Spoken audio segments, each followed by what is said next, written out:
Hello అండి, నా పేరు సురేష్ అండి. మనం పైథాన్లో ఆబ్జెక్ట్ ఓరియంటెడ్ ప్రోగ్రామ్ అలాగే గ్రాఫికల్ యూజర్ ఇంటర్ఫేస్ని రెండింటిని యూజ్ చేసి ఒక చిన్న చిన్న ప్రాజెక్ట్స్ని ఇప్పుడు వరకు చేసామండి.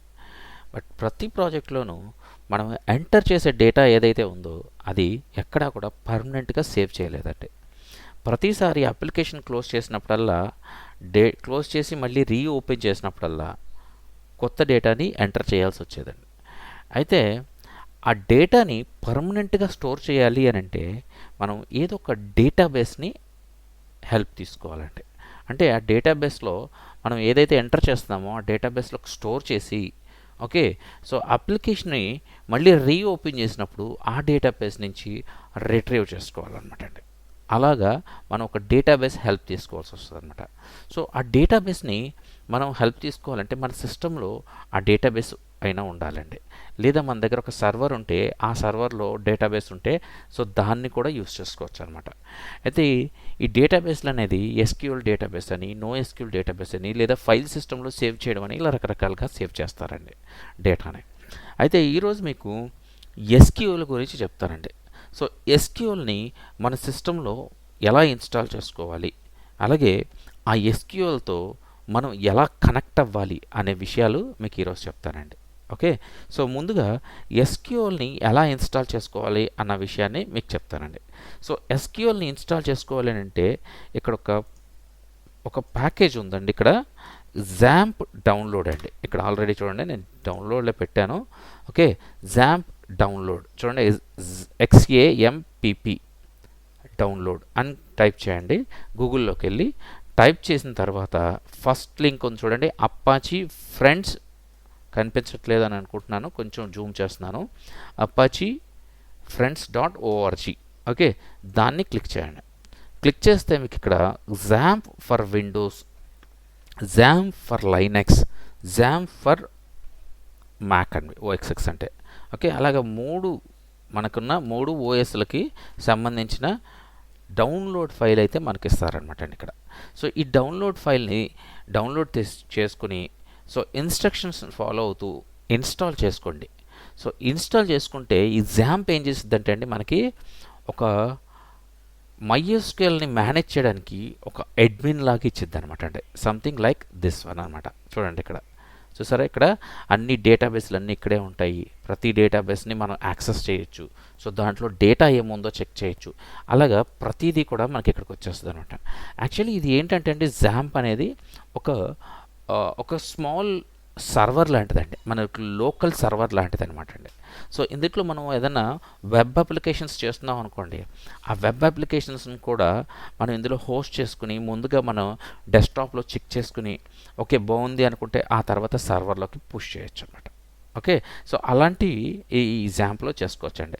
సో ప్రజెంట్ నేను ఈ జాంప్లో ఈ ఎస్క్యూఎల్ని యూజ్ చేస్తున్నానండి. ఓకే, సో ఎస్క్యూఎల్ అనేది ఇలా వస్తుంది. మీకు ఓపెన్ చేసిన తర్వాత local host dot PHP myadmin అని టైప్ చేస్తారండి, ఇలా ఒక ఇంటర్ఫేస్ ఓపెన్ అవుతుంది అనమాట. సో ఈ ఇంటర్ఫేస్లో మీరు ముందుగా డేటాబేస్ అనే దాంట్లోకి వెళ్ళి ఇక్కడ మీకు ఏం కావాలంటే ఆ డేటాబేస్ని ఇక్కడ కనెక్ట్ చేసుకోవచ్చండి. ఫర్ ఎగ్జాంపుల్ నేను ఒక డేటాబేస్ని యూజర్స్ అని చెప్పేసి కనెక్ట్ చేయాలనుకుంటున్నాను అండి. Users data. Okay, so data users data అని చెప్పి ఒక డేటాబేస్ నేమ్ తీసుకుంటాను, క్రియేట్ అని క్లిక్ చేస్తాను. ఇప్పుడు చూసారండి ఈ యూజర్స్ డేటా అనేది లెఫ్ట్ సైడ్ మీరు గమనిస్తే ఇక్కడ సో అది సెలెక్ట్ అయి ఉంది. అందులో డేటా కానీ టేబుల్స్ కానీ ఏం లేదని చెప్పేసి మెసేజ్ చూపిస్తుంది, no tables found in the database. చూసారండి, సో ఇక్కడ టేబుల్ని మనం క్రియేట్ చేయాలన్నమాట. సో టేబుల్ని క్రియేట్ చేయాలంటే రెండు విధాలుగా ఉందండి. ఒకటి మనం ఇక్కడి నుంచే క్రియేట్ టేబుల్ అని చెప్పేసి ఇక్కడ ఒకటి ఉంది కదండి. సో క్రియేట్ టేబుల్ అని చెప్పేసి ఈ ఆప్షన్ ఇక్కడ ఏదో ఒక టేబుల్ నేమ్ ఇచ్చి, ఫర్ ఎగ్జాంపుల్ యూజర్స్ అని ఒక టేబుల్ నేమ్ ఇచ్చి దాంట్లో ఎన్ని కాలమ్స్ ఉంటాయో అన్ని కాలమ్స్ ఇక్కడ వేసి ఓకే గో కొట్టాను అనుకోండి. ఓకే, వాటి కాలమ్స్ యొక్క నేమ్స్ అడుగుతుంది. చూడండి, ప్రతి కాలం యొక్క నేమ్ అడుగుతుంది. చూసారా, ప్రతి కాలం యొక్క నేమ్ అడుగుతుంది. నేమ్స్ ఇచ్చేసి ఆ నేమ్స్ ప్రతిదీ ఫస్ట్ కాలం ఎప్పుడు కూడా మనకు ఐడి ఉంటుంది, అంతే కదండి, ఐడి ఉంటుంది. సో ఇంకొకటి ఏదన్నా చూసుకుంటే నేమ్ అనుకుందామండి, దాని తర్వాత ఏజ్ అనుకుందాం, దాని తర్వాత ఈమెయిల్ అనుకుందాం. ఓకే అండి, ఈ డేటాని మనం ఇక్కడ స్టోర్ చేయాలనుకోండి. సో ప్రతిదానికి కూడా ఇంకొకటి ఉంటుందండి. ఇక్కడ చూడండి, ఇక్కడ మనం ఐడి ఏ టైప్ ఇంటీజర్ టైపా లేదా స్ట్రింగ్ టైపా అనే దాన్ని కూడా మనం ఇక్కడ టైప్లో మెన్షన్ చేయాల్సి వస్తుంది అనమాట. సో ఇక్కడ ఐడి అనేది ఎప్పుడు ఇంటీజర్ టైపే. సో ఐడి కింద ఇంటీజర్ కింద కాబట్టి ఇంటీజర్ వదిలేయచ్చు. బట్ నేమ్ మాత్రం ఇంటీజర్ కాదండి, స్ట్రింగ్ టైప్. సో అలాంటప్పుడు దీంట్లో వార్ క్యార్ అని ఉంటుంది చూడండి, ఇక్కడ వార్ క్యార్ దీన్ని సెలెక్ట్ చేసుకోవాలి. ఓకే, సో అలాగే ఏజ్ కూడా ఇంటీజరే కాబట్టి దాన్ని వదిలేయచ్చు. ఈమెయిల్ కూడా ఒక స్ట్రింగ్ టైప్, సో దాన్ని కూడా వార్ క్యార్ అని ఇవ్వాలండి. అలాగే దాని లెంత్ ఎంత ఉంటుంది అనేది ఇవ్వాలన్నమాట. అంటే ఒక స్ట్రింగ్ ఎంతవరకు ఎన్ని క్యారెక్టర్స్ వరకు యూజ్ చేసుకుంటాం అన్న విషయాన్ని కూడా ఇవ్వాలన్నమాట. జనరల్గా 255 ఇస్తుంటారండి వేర్ క్యార్లో, బట్ ఇంటీజర్లో మనం ఏమి ఇవ్వక్కర్లా. ఓకే, సో అదే డిఫాల్ట్గా తీసుకుంటుంది. ఓకేనండి, సో అలాగా ఇవ్వాలన్నమాట. అయితే ఇందులో ఒక ఐడిని మాత్రం మనం ఇక్కడ చూసారు కదండి, ఐడి ఉంది కదా, ఫస్ట్ రో అండి ఐడి. ఈ ఐడిని మాత్రం ఆటో ఇంక్రిమెంట్ పెట్టుకోవాలండి మనం. ఆటో ఇంక్రిమెంట్ అని ఏఐ అని చూసారండి, ఇక్కడ ఏఐ అని. ఎందుకంటే ఆటో ఇంక్రిమెంట్ మనం ఇంక్రిమెంట్ చేయకుండానే ఆటోమేటిక్గా ప్రతి ఒక్క ఎంట్రీకి అదే నెంబర్ ఇచ్చేసుకుంటుంది, మనం నెంబర్ ఇవ్వక్కర్లేదు. సో అందుకబట్టి దీన్ని ఇలా చెక్ చేసామనుకోండి ఆటో ఇంక్రిమెంట్ అవుతుంది అనమాట. సో ఆటో ఇంక్రిమెంట్ కూడా ఇక్కడ ప్రైమరీ అని ఇవ్వాలి. ఓకే, సో ఈ రెండు ఇచ్చామనుకోండి ఆటోమేటిక్గా ఆ ఐడి ఏదైతే ఉంటుందో ఆ ఐడి మనం పోస్ట్ చేయకపోయినా ఆటోమేటిక్గా 1 2 3 4 వరుస పెట్టి మనకు నెంబర్స్ ఇచ్చేస్తూ ఉంటుంది. ఓకే, సో అలాగా టేబుల్ని క్రియేట్ చేయొచ్చు. ఇది ఒకటో విధానం. సో రెండో విధానం చూసుకుంటే, సెకండ్ టైప్ చూసుకుంటే, మనం కోడ్లో కూడా అంటే మన పైథాన్ కోడ్ రాసి ఒక టేబుల్ని కూడా క్రియేట్ చేయొచ్చు అనమాట అండి. ఓకే, సో ముందు ఈ టేబుల్ మనకి ఎలా క్రియేట్ అయిందో కూడా ఒకసారి చెక్ చేద్దాము. సో సేవ్ చేస్తున్నాను టేబుల్ని. ఒక ప్రాసెసింగ్ అండ్ రిక్వెస్ట్ అంటుందండి, ఒక్క నిమిషం అండి, అయిపోతుంది. అది లోడింగ్ అని వస్తుంది. ఓకే, లోడ్ అయింది. చూసారు ఇక్కడ యూజర్స్ అని చెప్పేసి ఒక టేబుల్ క్రియేట్ అయింది. సో దాన్ని ఓపెన్ చేస్తే అందులో డేటా ఏమీ ఉండదు. ఇదిగోండి, ఏం లేదు, డేటా ఫుల్ ఎంటీ. సో మనం ఇక్కడ ఎంటర్ చేసే data name, age, email ID ఇందులోకి ఎంటర్ అవుతుంది అనమాట. అలాగా మనకు ఒక లిస్ట్ క్రియేట్ అవుతుంది. ఓకే, సో ఇలాగా మనం టేబుల్ని క్రియేట్ చేసుకోవచ్చు డైరెక్ట్గా. లేదు మనకి డైరెక్ట్గా మన కోడ్లోంచి క్రియేట్ చేసుకోవాలి అనుకుంటే అది వేరే విధంగా చేయాలన్నమాట.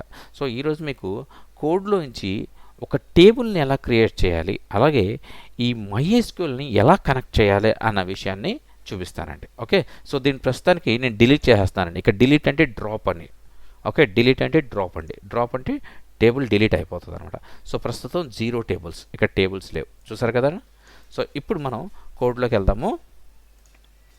సో ఇక్కడ నేను ముందుగా మనం ఏం చేయాలంటే అండి, MySQLని కనెక్ట్ అవ్వాలంటే మనం ఇక్కడ కూడా ఒక ప్యాకేజ్ని ఇన్స్టాల్ చేసుకోవాలండి. సో అది మీకు టెర్మినల్ అని ఇక్కడ ఉంటుందండి, ఈ టెర్మినల్లోకి వెళ్ళన్నా చేసుకోవచ్చు. లేదు అని అంటే బయటకు వచ్చి టెర్మినల్ ఉంటుంది కదండి, మీకు విండోస్లో అయితే CMD అని ఉంటుంది. ఓకే, సో నాది లైనక్స్ కాబట్టి టెర్మినల్ అని ఉంది. సో టెర్మినల్లోకి వెళ్ళి మనం ఇన్స్టాల్ చేసుకోవాలండి. ఆ ఇన్స్టాల్ చేసుకోవాల్సింది ఏంటంటే అండి, PIP ఇన్స్టాల్ MySQL -connector-python అండి. ఓకే, సో దీన్ని మనం ఇన్స్టాల్ చేసుకోవాలండి. ఓకే అండి, చూడండి ఇక్కడ టైప్ చేసి చూపిస్తున్నాను. చూడండి, PIP install MySQL -connector-python. So ఇది ఇన్స్టాల్ చేసుకోవాలండి. సో ఇన్స్టాల్ చేసుకున్న తర్వాత జస్ట్ అదే ఎంటర్ చేసి ఎంటర్ కొట్టండి. కింద మనకి టెర్మినల్ ఎంటర్ కొట్టామంటే అండి ఆటోమేటిక్గా అదే ఇన్స్టాల్ అయిపోద్దండి. ఓకే, నాకు ఆల్రెడీ ఇన్స్టాల్ అయిపోయింది కాబట్టి ఇన్స్టాల్ అయినట్టు చూపించట్లేదు. ఓకే, సో ఇన్స్టాల్ అయిపోయిన తర్వాత ఇప్పుడు మనం ఇంపోర్ట్ చేసుకోవాలి దాన్ని. సో ఇంపోర్ట్ MySQL.connector దీన్ని ఇంపోర్ట్ చేసుకోవాలండి. సో దీన్ని ఇంపోర్ట్ చేసుకుని అప్పుడు మనం కోడింగ్ రాయాలి. ఓకే, సో ఇప్పుడు మనకి ఒక క్లాస్ తీసుకుందాము. క్లాస్ డేటాబేస్ కనెక్షన్ అని చెప్పేసి ఒక క్లాస్ తీసుకున్నానండి. సో దీంట్లో ఒక ఇనిట్ ఫంక్షన్ని ఇంప్లిమెంట్ చేస్తున్నాను. సో దీంట్లో ఇనిట్ ఫంక్షన్లో హోస్ట్ ఒకటి, మనకి డేటాబేస్ కనెక్ట్ చేయాలంటే కావాల్సినవి అనమాట అండి. హోస్ట్ ఒకటి, హోస్ట్ యొక్క యూజరు, అలాగా హోస్ట్ యొక్క పాస్వర్డ్, అలాగే హోస్ట్ యొక్క ఆ హోస్ట్లో ఉన్న ఏ డేటాబేస్ కనెక్ట్ అవ్వాలి ఆ డేటాబేస్ నేమ్. ఓకే, సో ఈ 4 మనకి అవసరం అండి డేటాబేస్ కనెక్ట్ చేయాలి అని అంటే. ఓకే, సో ఇప్పుడు మనం డేటాబేస్ కనెక్ట్ చేయడానికి ఇక్కడ మనం ఒక చిన్న క్వరీ రాద్దామండి. Self dot DB under score connection equal to okay equal to so ఇందులో మై ఎస్క్యూఎల్ ఇక్కడ వేరియబుల్ తీసుకున్నానండి. ఇది సెల్ఫ్ డాట్ డీబీ కనెక్షన్ని వేరియబుల్ తీసుకున్నానండి. ఇది query. Okay so query connect అవ్వాలి అని అంటే మనకి MySQL dot connect okay ఇక్కడ పైన ఏదైతే యూస్ చేసామో చూడండి ఇక్కడ కనెక్టర్ డాట్ కనెక్ట్ అండి. ఓకే చూసారా ఈ బ్రాకెట్లో మనం ఇప్పుడు ఏం చేయాలంటే అండి ఈ హోస్ట్ని ఈ యూజర్ని ఇవన్నీ కూడా డిఫైన్ చేయాలండి. ఓకే సో ఎంటర్ చేశాను నేను. ఎంటర్ చేసి హోస్ట్ ఈక్వల్ టు హోస్ట్ అని అలాగే user equal to user right user equal comma పెట్టలేదు ఏంటబ్బా అనుకున్నాను. ఓకే రైట్ సెట్ కామా పెట్టాలి. So user equal to user so password equal to password okay అండి. అలాగే database equal to database okay లాస్ట్లో comma అవసరం లేదు. సో ఇప్పుడు మనం ఇవన్నీ కూడా ఈ సెల్ఫ్ డాట్ డీబీ కనెక్షన్లో పెట్టామన్నమాట అండి. ఈ హోస్ట్ కానీ యూజర్ కానీ పాస్వర్డ్ కానీ. ఓకే సో ఇప్పుడు దీనికి ఒక కల్సర్ అనేదాన్ని యాడ్ చేయాలండి. ఎందుకు కల్సర్ అంటే ఇప్పుడు డీబీ కనెక్షన్ని క్రియేట్ చేయడానికి పెట్టాను. సో దాని లోపలికి వెళ్ళగానే ఫర్ ఎగ్జాంపుల్ చూడండి మనం కంప్యూటర్ ఓపెన్ చేసాం. ఓపెన్ చేసిన తర్వాత మనకి ఫస్ట్ కల్సర్ పట్టుకుంటాం. కల్సర్ తీసుకుని కల్సర్ అంటే మౌస్ తీసుకుని ఆ కల్సర్ని మనకి ఏ ఫోల్డర్ కావాలో ఆ ఫోల్డర్ దగ్గరికి ప్లేస్ చేస్తాం. ఫస్ట్ ప్లేస్ చేసిన తర్వాత అప్పుడు దాన్ని డబల్ క్లిక్ చేస్తాం. అంతే కదండి. ఇక్కడ కూడా అదేనండి. సో కల్సర్ అంటే అలాగే అనుకోండి. ఓకే సో ముందుగా మనం ఒక కల్సర్ని తెచ్చుకోవాలన్నమాట. సో కల్సర్ని తెచ్చుకోవాలి అని అంటే జస్ట్ సింపుల్ ఇక్కడండి సెల్ఫ్ డాట్ ఒక వేరియబుల్ తీసుకోండి కర్సర్ అని cursor equal to okay self dot DB connection అండి ఇది okay self dot DB dot underscore dot DB under score connection dot cursor అని ఉంటుందండి. చూడండి అదిగో కర్సర్. ఓకే సో కర్సర్ ఇప్పుడు మనకి ఒక కర్సర్ ఉందండి. ఇప్పుడు ఆ కర్సర్ని సిస్టంలో ఏ ఫోల్డర్ దగ్గర తీసుకురావాలి అనేది నెక్స్ట్ చూసుకోవాలి. ఫస్ట్ మనం కర్సర్ ఒకటి క్రియేట్ చేసుకున్నాం. ఒక కర్సర్ చెప్పాలి అని అంటే ఒక మౌస్ పాయింటర్ క్రియేట్ చేసుకున్నాం అనుకోండి. డైరెక్ట్గా మాట్లాడుకోవాలి అంటే మనం ఓకే మనకంటే ఈజీగా అర్థం అవడం కోసం నేను ఇలా చెప్తున్నానండి. ఒక మౌస్ పాయింటర్ని మనం క్రియేట్ చేసి పెట్టుకున్నాం. ఈ పాయింటర్ని ఇప్పుడు ఏ ఫోల్డర్ దగ్గర తీసుకెళ్ళాలి, ఎక్కడ తీసుకెళ్ళి దాన్ని క్లిక్ చేయాలి అనే విధాన్ని రాసుకోవాలన్నమాట అండి. Okay so first database create చేసుకున్నాం. Okay done. సో ఇప్పుడు ఈ డేటాబేస్ మనకి కనెక్ట్ అవుతుందా లేదా అని చెక్ చేయాలి అని అంటే ఇక్కడ ముందుగా ఒక ఆబ్జెక్ట్ క్రియేట్ చేశానండి ఇక్కడ. సో డేటాబేస్ కనెక్షన్ అని చెప్పి ఇందులో లోకల్ హోస్ట్ అనేది హోస్ట్ అండి. మనం లోకల్లో ఎప్పుడు ఇన్స్టాల్ చేసుకున్నా సరే జాంప్ ఇన్స్టాల్ చేసుకుంటే జనరల్గా లోకల్ హోస్ట్ అనే ఉంటుందండి. Okay host name local host అనే ఉంటుంది. మ్యాక్సిమం లోకల్ హోస్ట్ అనే ఉంటుందండి. ఎక్కడైనా మనం సర్వర్లోకి వెళ్ళామంటే ఐపీ అడ్రస్ ఉండొచ్చు. ఓకే లేదా డొమైన్ నేమ్ ఉండొచ్చు. అలా ఉంటుందండి. ఓకే దాని తర్వాత యూజర్ నేమ్ వచ్చేసరికి లోకల్ హోస్ట్లో ఎప్పుడు రూట్ అనే ఉంటుందండి. ఓకే సో కానీ సర్వర్లోకి వెళ్తే వేరే యూజర్ నేమ్ కూడా ఉండొచ్చు. రైట్ సో పాస్వర్డ్ వచ్చి ఎంటీ పాస్వర్డ్ ఏమీ ఉండదు. ఓకే మనం పెట్టుకోలేదు కాబట్టి. నెక్స్ట్ డేటాబేస్కి వచ్చి మనం ఇందాక డేటాబేస్ క్రియేట్ చేసాం కదండి ఇక్కడ. సో డేటాబేస్ నేమ్ ఏంటంటే users under score data. So users under score డేటాని మనం కాపీ చేస్తున్నానండి ఇక్కడ డేటాబేస్ని మనం ఇవ్వాలి.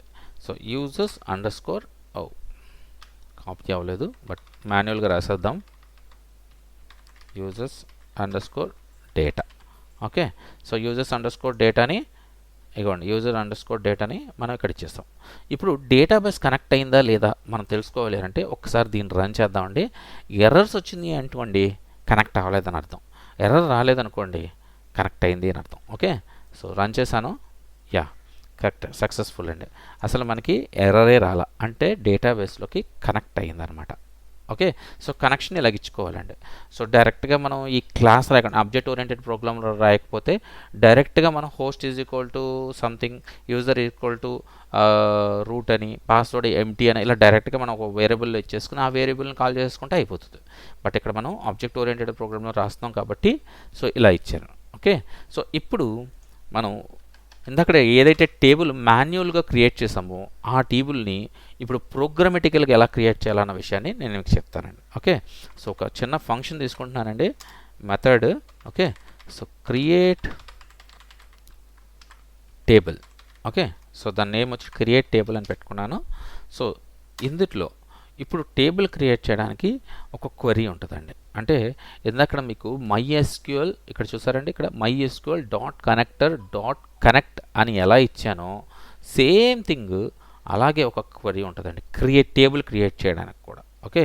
సో ముందుగా మనం టేబుల్ క్రియేట్ చేయడానికి ఇక్కడ ఏం చేద్దామంటే అండి, ముందు ఒక వేరియబుల్ తీసుకుందామండి. Okay. Table underscore create. Okay.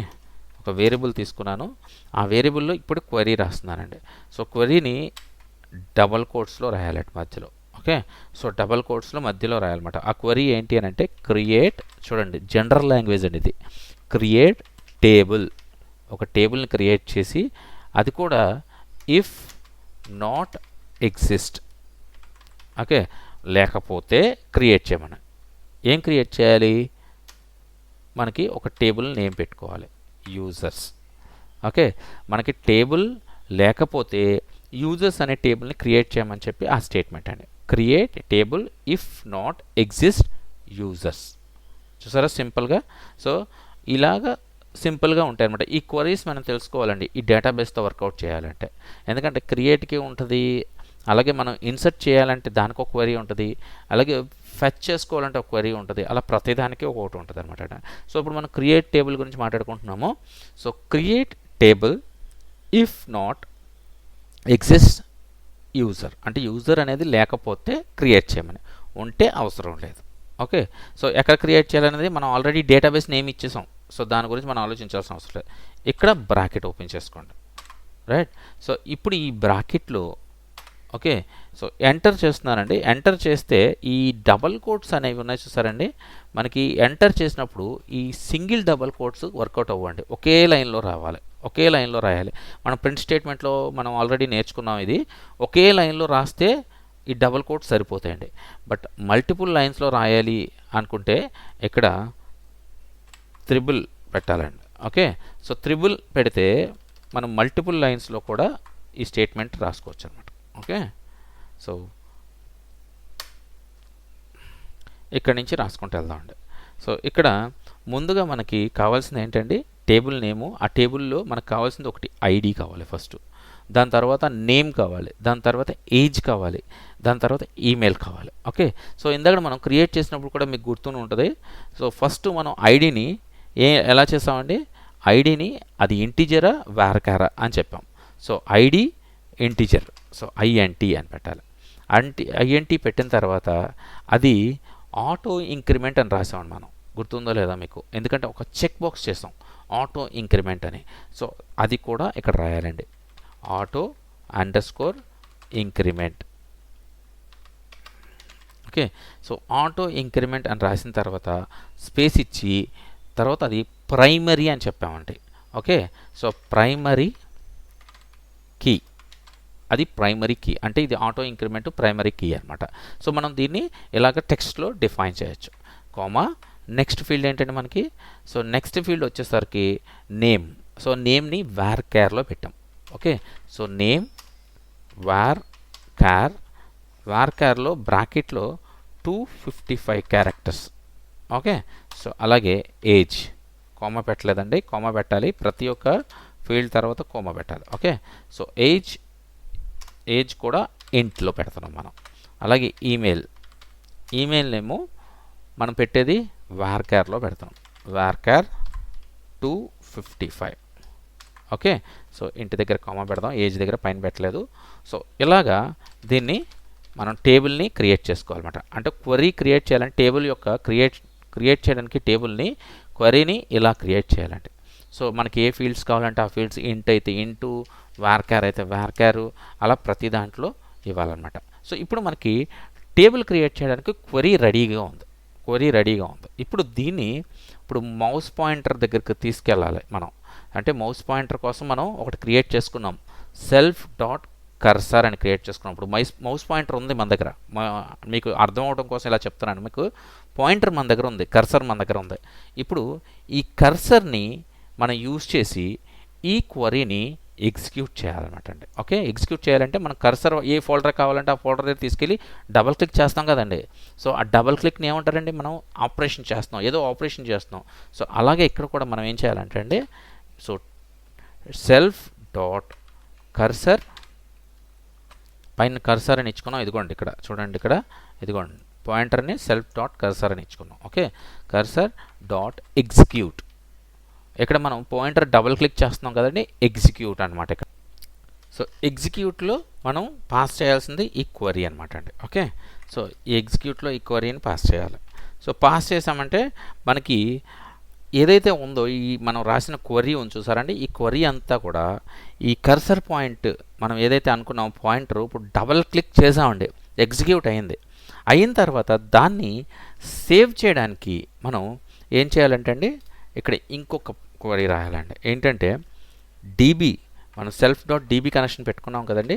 So ఆ డీబీ కనెక్షన్లో కమెంట్ చేయమని చెప్పేసి, కమెంట్ అంటే కమెంట్ ఇప్పుడు మీరు గిట్ హబ్ యూజ్ చేస్తే అందులో కమిట్ ఎలా చేస్తామండి, ప్రతిదానికి వచ్చిన తర్వాత లాస్ట్ టైంలో అందులో సేవ్ అవ్వడానికి కమిట్ అనమాట యూజ్ చేస్తారన్నమాట. ఓకే, సో ఇక్కడ కూడా అలాగే అనమాట. కమిట్ చేస్తే వెంటనే మనకి ఏదైతే మనం రాసామో ఆ క్వరీ అంతా కూడా డీబీలోకి సేవ్ అయిపోతుంది అనమాట. ఓకే, సో ఈ లైన్ వచ్చి ఎగ్జిక్యూట్ అవ్వడానికంటే అది ఈ క్వరీ ఏదైతే ఉందో ఆ క్వరీ కరెక్టా కాదా లోపల చూసుకుని ఓకే చేసుకున్న తర్వాత దాన్ని తీసుకెళ్ళి సేవ్ చేసిద్ది అనమాట ఈ లైను. ఓకే, సో సేవ్ చేసేసాం ఇప్పుడు. సో ఇప్పుడు మనకి టేబుల్ క్రియేట్ అయిందా లేదా చెక్ చేసుకోవడానికి ఇక్కడ మనం ఏం చేయొచ్చు అంటే డీబీ డాట్ మనం ఏదైతే మెథడ్ నేమ్ రాసామో క్రియేట్ టేబుల్ అని దాన్ని రన్ చేస్తామండి. ఇప్పుడు రన్ చేస్తున్నానండి. సో ముందుగా మనం డీబీ ఒకసారి చెక్ చేద్దాము. సో ఈ డీబీలో ఎంటీ అండి, 0 టేబుల్స్, మన దగ్గర అసలు టేబుల్సే లేవు. ఓకే, ఏమీ లేవు. సో ఇప్పుడు మనం దీన్ని రన్ చేస్తున్నాను, 0 అని వచ్చింది, అంటే మనకి సక్సెస్ఫుల్గా రన్ అయిందండి. ఓకే, ఒక్కసారి చెక్ చేసుకుందాం మనం. అదిగోండి యూజర్స్ అనే టేబుల్ క్రియేట్ అయింది, చూసారా, గమనించారా మీరు, యూజర్స్ అనే టేబుల్ క్రియేట్ అయింది. ఓకే, సో మన కన్ఫర్మేషన్ కోసం ఒక చిన్న పని చేయొచ్చు, ఇక్కడ ప్రింట్ అని చెప్పేసి ఇక్కడ రాసుకోవచ్చండి. ప్రింట్ టేబుల్ ఇన్సర్టెడ్ అని చెప్పేసి,